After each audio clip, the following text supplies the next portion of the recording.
প্রতিদিন এক ধরনের খাবার একদমই ভালো লাগে না, মাঝে মাঝে যদি ভর্তা হয় তাহলে পেট ভরে ভাত খাওয়া যায়। তাই ভাবলাম কি দিয়ে ভর্তা বানানো যায়। ফ্রিজ খুলে দেখলাম যে 2টা বেগুন ফ্রিজে পড়ে আছে, সেই 2টা বেগুনই নিয়ে নিলাম ভর্তা বানানোর জন্য। বেগুন 2টারে কেটে আমি কড়াই বসিয়ে দিলাম, কড়াইয়ের মধ্যে হালকা পরিমাণে তেল দিলাম, দিয়ে বেগুনটাকে আমি একবারে পুরোপুরি ভেজে নিব।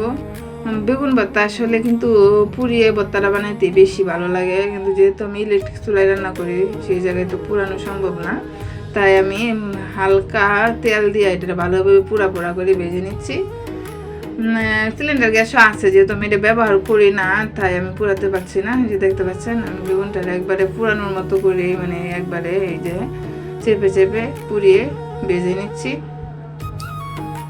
আমার কাছে পুড়িয়ে ভর্তা খেতে বেশি ভালো লাগে। অনেকদিন ধরে তো মনে করেন আমি এই গ্যাসের চুলাটা উঠায় রেখে দিছি, সেই জন্য সম্ভব হচ্ছে না।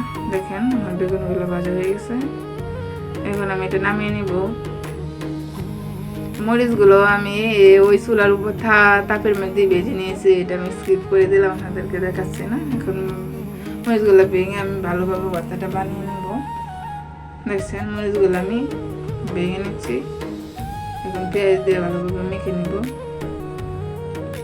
পেঁয়াজ আর মরিচের এই ভর্তাটা খেতে অসম্ভব ভালো লাগে। বেগুন না মাখিয়ে এটা দিয়ে মনে করেন পেট ভরে ভাত খেয়ে নেওয়া যাবে।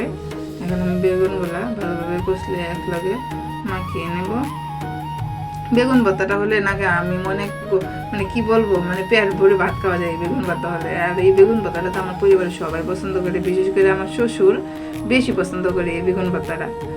কিন্তু আমার শ্বশুর আবার কি কোনো ভর্তার মধ্যে তেল খাওয়াটা পছন্দ করে না, তেল দেওয়া যায় না। আমার শ্বশুরের জন্য আলাদা লাইক, আমাদের জন্য মনে করেন 2 ভাগ করে, একটা ভাগ আমার শ্বশুরের জন্য আলাদা রেখে দেই, আর বাকিটা মনে করেন আমাদের জন্য যেটা এটার মধ্যে সরিষার তেল ব্যবহার করি।